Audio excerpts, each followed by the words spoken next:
Dimanapun saudara berada, saya ucapkan selamat Natal. Tuhan Yesus memberkati. Saya tidak bisa memberikan hadiah buat saudara lewat kado, tapi saya akan memberikan hadiah yang terbesar, yang sangat dirindukan dan sangat diidam-idamkan dan sangat diminati oleh orang Kristen yang sungguh-sungguh percaya kepada Tuhan Yesus, yaitu firman Allah.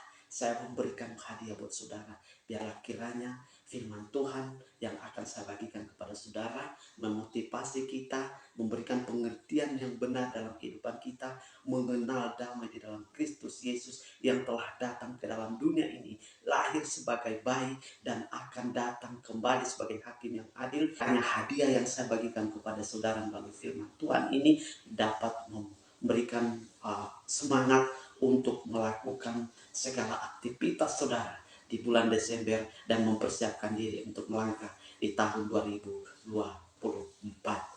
Matius 5 ayat 9. Berbahagialah orang yang membawa damai, karena mereka akan disebut anak-anak Allah.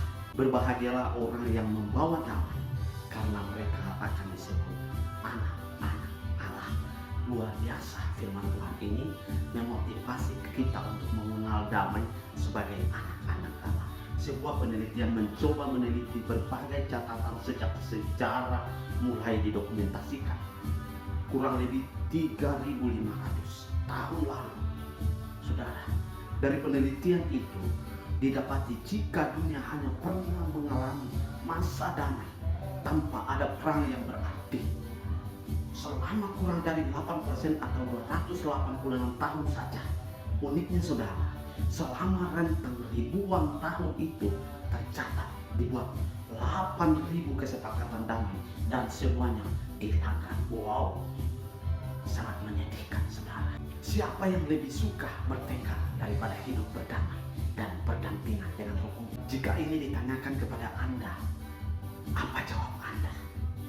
Bahkan jika Anda menanyakan kepada tiap orang pun, rasanya jawaban yang sama. Mereka pasti menjawab, mau damai. Meski demikian, nyatanya di tiap waktu perdamaian justru begitu sulit, begitu rumit terjadi saudara.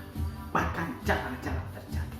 Itulah yang terjadi di dunia yang dikuasai oleh dosa ini.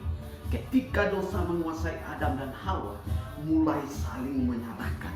Kain membunuh adiknya sendiri dan dunia tidak pernah sama lagi.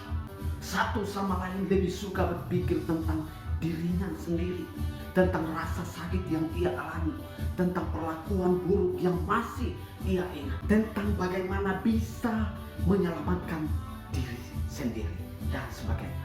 Di saat itulah Kristus datang ke dunia.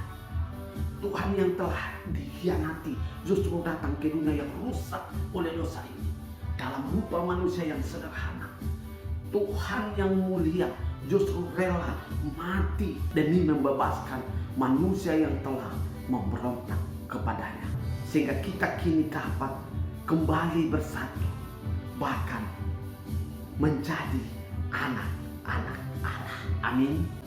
Itulah sebabnya kita memperingati Natal. Inilah momen di mana karya perdamaian itu dimulai.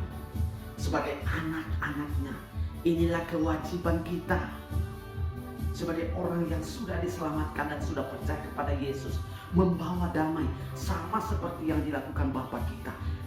Bagaimanakah kita memperingati Natal? Sudah seharusnya Natal mengingatkan tentang tugas kita sebagai pembawa damai. Jadikan bulan Natal ini sebagai titik balik untuk kita sebagai orang Kristen. Adakah konflik, perselisihan, ganjalan, kepahitan, atau masa lalu yang belum terselesaikan di antara Anda dan sesama, bahkan dengan diri dan masa lalu Anda, bahkan keluarga sendiri, kerabat sendiri, suami dan istri, anak dan orang tua? Mari ingat bahwa Kristus sendiri telah membebaskan kita. Jangan kita membelenggu diri dengan kepahitan, kebencian, dan dendam. Kristus mendamaikan kita dengan Allah agar kita bisa menjadi pembawa damai di mana saja kita berada. Itulah tugas dan kewajiban kita sebagai orang percaya. Kita harus memprioritaskan hidup kita kepada Allah di mana kita berada. Saya ucapkan buat kita semua selamat Natal dan selamat tahun baru 2024. Tuhan Yesus memberkati. Damai Natal selalu menyertai kita. Shalom.